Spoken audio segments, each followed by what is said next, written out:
Hello everyone, let me introduce my husband. His name is Gigin Setiawan. You can call him Gigin. He was born in Wonosari, August 15, 2002. He is 22 years old. My husband is Javanese and he is from Wonosari, Gorontalo, Indonesia.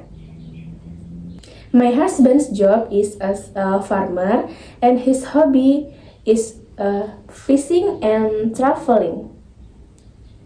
My husband has one sister. Well, that's all about my husband introduction. Thank you. Bye.